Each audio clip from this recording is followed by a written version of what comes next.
৫০ কোটি টাকার বিশাল পুরস্কারের ভিলাটি নেওয়ার জন্য মেয়েটি একজন নকল স্বামীকে খুঁজে আনে। একসঙ্গে সময় কাটাতে গিয়ে অজান্তেই তাদের মধ্যে লুকিয়ে লুকিয়ে ভালোবাসা জন্মায়। ইউঝোয়ের হঠাৎ স্বীকারোক্তি মেইলিকে অপ্রস্তুত করে তোলে। তিনি কারণ জিজ্ঞাসা না করে থাকতে পারেননি এবং স্বীকার করেন যে তিনি একজন তালাকপ্রাপ্ত মহিলা এবং ইউঝোয়ের পরিবার নিশ্চিতভাবেই তাকে পছন্দ করবে না। ইউঝো এক ধাপ এগিয়ে এসে তার হাত ধরে জিজ্ঞাসা করেন যে তার স্বীকারোক্তি তাকে বিব্রত করেছে কিনা। মেইলি হতভম্ব হয়ে অসংলগ্ন কথা বলতে শুরু করে, বলে যে তিনি প্রেম এবং বিবাহকে আলাদা করতে পারে না এবং বিবাহের জন্য সঞ্চয়, বাড়ি আর অন্যান্য বাস্তব সমস্যার মুখোমুখি হতে হয়। ইউঝো ভুল করে ভাবে যে তিনি হয়তো ভাবছে যে ইউঝো পুরস্কারের ভিলাটির লোভে এসেছে। তিনি আত্মপক্ষ সমর্থন করে বলে যে তার পারিবারিক পটভূমি ভালো, তিনি রসিক এবং তার বার্ষিক আজও বেশ ভালো, তিনি মোটেও এতটা খারাপ নন। মেইলি বুঝতে পারে যে ইউঝো ভুল বুঝেছে, তাই দ্রুত স্পষ্ট করে বলে যে তিনি কেবল খুব ঘাবড়ে গিয়েছিল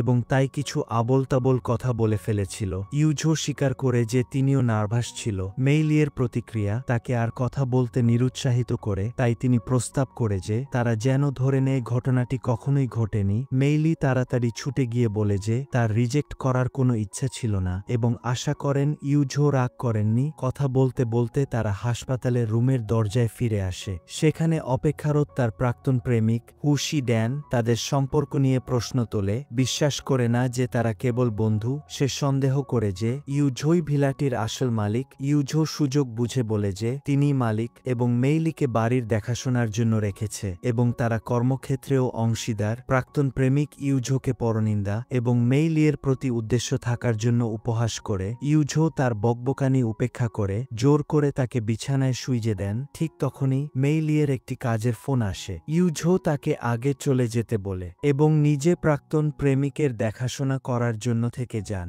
মেইলি চলে যাওয়ার পর ইউঝো প্রাক্তন প্রেমিকের রাতের খাবারের জন্য দুধ এবং রুটি কিনে আনে। তার অসন্তোষ আর প্রতিবাদকে সম্পূর্ণ উপেক্ষা করে এবং নিজের খাবার খাওয়ার জন্য পাশে বসে পড়ে। প্রাক্তন প্রেমিক মেইলিকে ফিরিয়ে আনতে দৃঢ়প্রতিজ্ঞ। ইউঝোকে মেইলির উপর নজর না দিতে সতর্ক করে সে দাবি করে যে যদিও তার আর মেইলির বিয়ে হয়নি, তবুও তাদের স্বামী স্ত্রী হিসাবে গণ্য করা হয় এবং তাদের ৫ বছরের সম্পর্কের কারণে তারা একে অপরকে অন্য যে কারোর চেয়ে ভালো বোঝে। ইউঝো পাল্টা আক্রমণ করে বলে মেইলি এর মতো একজন ভালো মেয়ে পাশে থাকা সত্ত্বেও প্রতারণা করার জন্য সে একটি আবর্জনা। প্রাক্তন প্রেমিকটি মুখ রক্ষার চেষ্টা করে যুক্তি দেখায় যে পুরুষরা বিয়ে করতে চলেছে তাদের প্রায়শই বিবাহপূর্ব বিভ্রান্তি থাকে এবং পুরুষ হিসাবে ইউঝোয়ের এটি বোঝা উচিত। ইউঝো তাকে সংশোধন করে বলে যে তার মতে যে পুরুষ বিয়ে করতে চলেছে তার আরও দায়িত্বশীল হওয়া উচিত এবং প্রতারণা করা পুরোপুরি চরিত্রগত সমস্যা। যুক্তিতে হেরে গিয়ে প্রাক্তন প্রেমিক শেষ যুক্তি দেখায়, দাবি করে মেইলি কেবল তার মতো স্মার্ট ছেলেদের পছন্দ করে। ইউঝো তাকে বোকার মতো দেখতে থাকে, উল্লেখ করে যে তার চরিত্রই কেবল প্রশ্নবিদ্ধ নয়, তার নিজের সম্পর্কেও কোনো স্পষ্ট ধারণা নেই। মেইলিকে চিন্তা থেকে রক্ষা করার জন্য ইউঝো প্রাক্তন প্রেমিক ঘুমিয়ে পড়া পর্যন্ত অপেক্ষা করে এবং তারপর হাসপাতাল ছেড়ে যায়। এরপর তিনি মেইলিকে পরিস্থিতি সম্পর্কে জানাতে এবং ভালো করে বিশ্রাম নিতে টেক্সট করে। মেইলি তার করা সমস্ত কিছুর জন্য কৃতজ্ঞ এবং প্রতিশ্রুতি দেন যে ভবিষ্যতে তাকে বিরক্ত করতে পারে এমন কিছুই তিনি করবে না। ইউঝো আনন্দে ভরে ওঠে, খুশি হন যে মেইলির সাথে তার সম্পর্ক আরও এক ধাপ এগিয়েছে। পরের দিন একই কক্ষের একজন রোগী প্রাক্তন প্রেমিকের শরীরের গন্ধ নিয়ে অভিযোগ করে। ইউঝোয়ের আর কোনো উপায় না থাকায় তাকে বাধ্য হয়ে তার শরীর মুছতে হয়। ঠিক তখনই প্রাক্তন প্রেমিকের মা আর বোন তাড়াহুড়ো করে রুমে প্রবেশ করে। প্রাক্তন প্রেমিক সঙ্গে সঙ্গে তার মায়ের কাছে শরীরের ব্যথার কথা বলে কাঁদতে শুরু করে। ইউঝো বুঝতে পারে যে তার আর থাকার আর তার যত্ন নেওয়ার দরকার নেই, তাই স্বস্তির নিঃশ্বাস ফেলে চলে যান। মা আর মেয়ে প্রাক্তন প্রেমিককে তার আঘাতের কারণ সম্পর্কে জিজ্ঞাসা করে। প্রাক্তন প্রেমিক ভান ধরে থাকতে না পেরে স্বীকার করে যে তার নতুন প্রেমিকার অন্য কারো সাথে বিয়ে হয়ে গিয়েছিল এবং সে কেবল তাকে মজা করার জন্য ব্যবহার করেছিল। এখন তাদের ব্রেকআপ হয়ে গেছে এবং সে কেবল মেইলিকে ফিরিয়ে আনতে চায়। সে তার মায়ের কাছে অনুরোধ করে যে মেইলির মন জয় করতে তার প্রতি আগেরকার খারাপ ব্যবহারের জন্য যেন তিনি ক্ষমা চান। মা ছেলের কাছে হার মেনে অনিচ্ছা সত্ত্বেও মেইলিকে ফোন করে, তবে তিনি এখনও এমন ভাব দেখান যেন মেইলির সাথে যোগাযোগ করা তার জন্য বিরাট অনুগ্রহ। মেইলি সোজাসাপটা বলে দেন যে তিনি তাদের পরিবারের সাথে আর কোনো সম্পর্ক চান না এবং আশা করেন যে তারা প্রাক্তন প্রেমিকের উপর নজর রাখবে আর তাকে আর বিরক্ত করবে না। তারপর তিনি ফোন কেটে দেন। ইউঝো প্রাক্তন প্রেমিকের নির্লজ্জ কাজকর্মে পুরোপুরি বিরক্ত হন। মেইলিয়ের সাথে তার সম্পর্ক দ্রুত এগিয়ে নিয়ে যাওয়ার জন্য তিনি সক্রিয় হতে শুরু করে। কাজ শেষে তিনি তার সদ্য কেনা গাড়ি চালিয়ে মেইলিকে নিতে আসে, গর্ব করে বলে যে মেইলি এই গাড়িতে চড়া প্রথম ব্যক্তি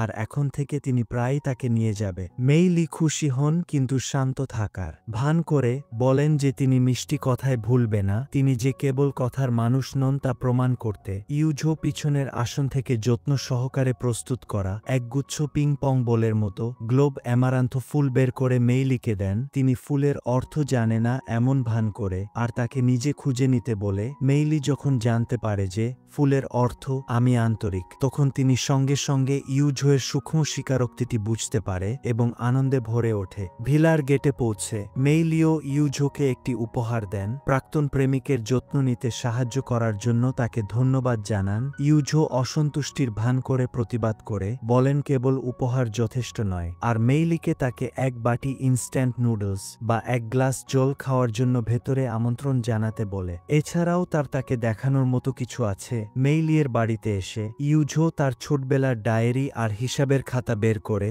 আশা করে মেইলি এগুলোর মাধ্যমে তার অতীত সম্পর্কে জানতে পারবে। সেগুলো উল্টাতে গিয়ে মেইলি লক্ষ্য করে ডায়েরিতে বারবার একজন অজানা মেয়ের উল্লেখ আছে আর তার পরিচয় জানতে চান। ইউঝোকে তোতলাতে দেখে আর সরাসরি উত্তর দিতে অনিচ্ছুক দেখে তিনি সন্দেহ করেন সে তার প্রথম প্রেম। ইউঝো বিব্রত হয়ে ডায়েরিটি ফিরিয়ে নেন, তাকে আর পড়তে দেন না। এই সময় তার পেট অনুপযুক্তভাবে ডেকে ওঠে, যা কিছুটা অস্বস্তি দূর করে তারা একসাথে টকপকি খায় আর মদ্যপান করে হাসি ঠাট্টা করে খুশি আর স্বাচ্ছন্দ্য বোধ করে। খাওয়ার পর হঠাৎ করেই প্রবল বৃষ্টি শুরু হয়। ইউঝো রাত কাটাতে চেয়েছিল, তাই ইচ্ছাকৃতভাবে তার ড্রাইভারের অর্ডার বাতিল করে দেয়, বলে যে কেউ অর্ডার নিচ্ছে না। মেইলি তার কৌশল বুঝতে পারেনি এবং তাকে রাতে থেকে যেতে বলে। তাড়াতাড়ি করতে গিয়ে তিনি তার সত্যিকারের অনুভূতি বলে ফেলে, এটি তোমারও বাড়ি। নিজের ভুল বুঝতে পেরে তিনি দ্রুত তা সংশোধন করে বলে যে ডিপার্টমেন্ট স্টোরের জন্য এটি তাদের ভাগ করা বাড়ি।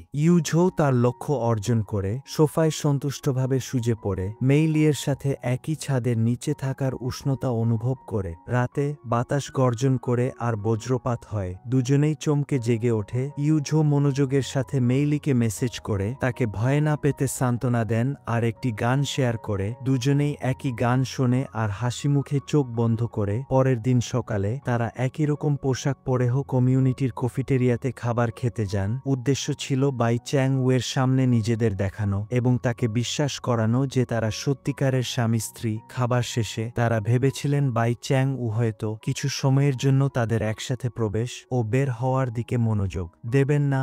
অপ্রত্যাশিতভাবে তারা দরজার কাছে পৌঁছানো মাত্র বাই চ্যাং উয়ের বাড়ি থেকে বের হওয়া ছেন জিংয়ের সাথে তাদের ধাক্কা লাগে। জানা যায় বাই চ্যাং উ ছেন জিংয়ের রোগী। গতরাতে তারা একসাথে রাতের খাবার ও পানীয় পান করেছিল আর মাতাল ছেন জিং বাই চ্যাং উয়ের গাড়ি থেকে নামতে রাজি হয়নি। বাই চ্যাং উ বাধ্য হয়ে তাকে বাড়িতে নিয়ে যান। ছেন জিং জ্ঞান ফিরে পেয়ে গতরাতের পরিস্থিতি মনে করে আর বিব্রত হয়ে লুকিয়ে যেতে চায়, কিন্তু ঘটনাক্রমে ইউঝোয়ের সাথে দেখা হয়ে যায়। ছেন জিং প্রশ্ন করে ইউঝো এখানে কেন আর মেইলিয়ের সাথে কেন একই রকম পোশাক পরেছে। ইউঝো বুঝতে পারে যে তিনি আর লুকাতে পারবেন না আর সবকিছু স্বীকার করে। মেইলি বড় পুরস্কার জিতেছে আর তারা স্বামী স্ত্রীর ভান করছে। ছেন জিং তাকে অবিলম্বে থামতে পরামর্শ দেন, কারণ এটি প্রতারণা আর যদি প্রকাশিত হয় তবে এটি কেবল কোম্পানির সুনামকেই ক্ষতি করবে না, বরং তার দাদিও তাকে কখনো ক্ষমা করবে না। ইউঝোকে রাজি হতে দ্বিধা করতে দেখে ছেন জিং একান্তে মেইলিয়ের সাথে দেখা করে আর তাকে জানান যে